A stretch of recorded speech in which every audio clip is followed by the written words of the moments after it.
today we're here at Countersteer taking the new RZ34 to get it checked out after all the upgrades. But before we do, we're gonna take a look at what they've got laying around the shop. So I've actually run into this guy a few times on the track. He's a fellow tracking Skyline enthusiast. He's got a 32 GTR. I've seen him out there a few times. He still actually has AC, believe it or not. I've seen him out there a few times on Road Atlanta, as well as out there on, I wanna say, CNO. So it's good to see him getting some maintenance done.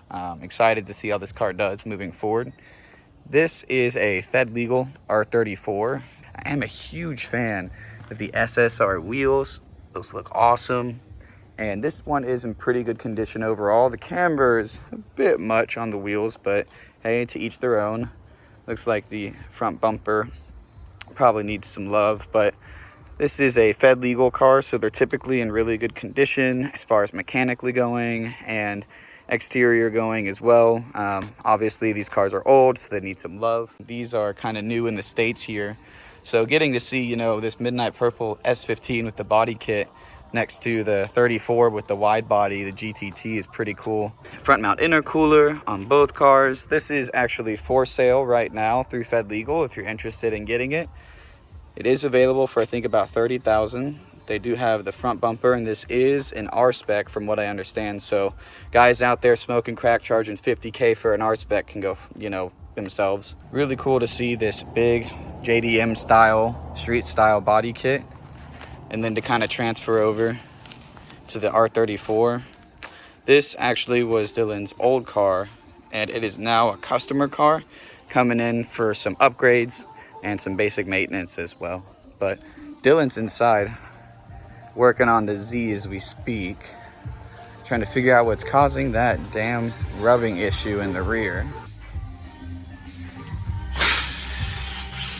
We've got Rick's R33 here, the GTST with an RV25 in it. Super clean engine bay. Gotta love the Ganador style mirrors. The NISMO seats. And then of course, mint interior. Got that SpeedGate banner. Then John's R34 midnight purple. This thing is super clean as well. Just came in for a bunch of maintenance. Fixed some boost leaks. Look at that color shift. Just fixed a bunch of maintenance. Boost leak, AC, all of it running properly. And you've got Dylan's R34 right here. The heart of the beast out.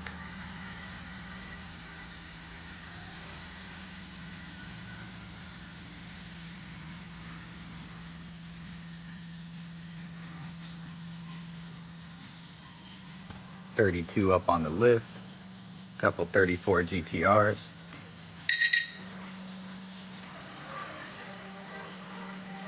And of course the parts pile, all the extra parts. So we've got the Z up on the alignment rack. You can see all the suspension linkage that we've added to get this thing handling the way it should have from the factory. And of course we have the new wheels. Z1 LM wheels. They fit really well. We added the Akabono kit here with the new 14-inch rotors, extended wheel studs, stainless steel lines. I still need to do the brake fluid flush, but got the full Z1 suspension linkage kit in there as well. The end links, the sway bars, tow arms, traction arms, control arms. And then of course, to keep it budget friendly, we went with the Nissan 370Z used on Marketplace, but still new inbox BC coils with the true style coils. So we're getting the best suspension geometry that we possibly can. And looking at the front, you can see how big these rotors are compared to like a stock sport rotor. I'll place a picture right here. But this used to be, you know, tiny 2-piston, tiny rotor behind my TEs. And now we've got the 4-piston Akabono. You can see they're off in infinity because that's just the best way to do it. Nissan will charge you like, I don't know, $10,000 more between a sport and a performance.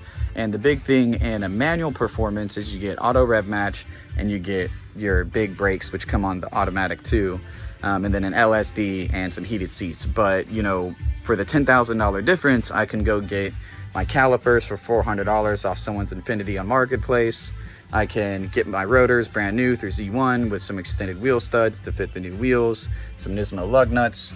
And then of course we've got the stainless steel lines and be out the door for like 800 bucks, you know, not including the wheels of course, but compared to spending however much it would have been on just like a $1,400 brake kit, you can build it yourself for much cheaper and save out on having to pay the performance price.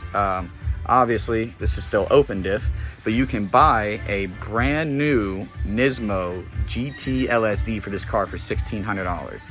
So once again, you can put that in yourself, put in the proper lines and fluid, and be set with a better LSD than what comes in the factory.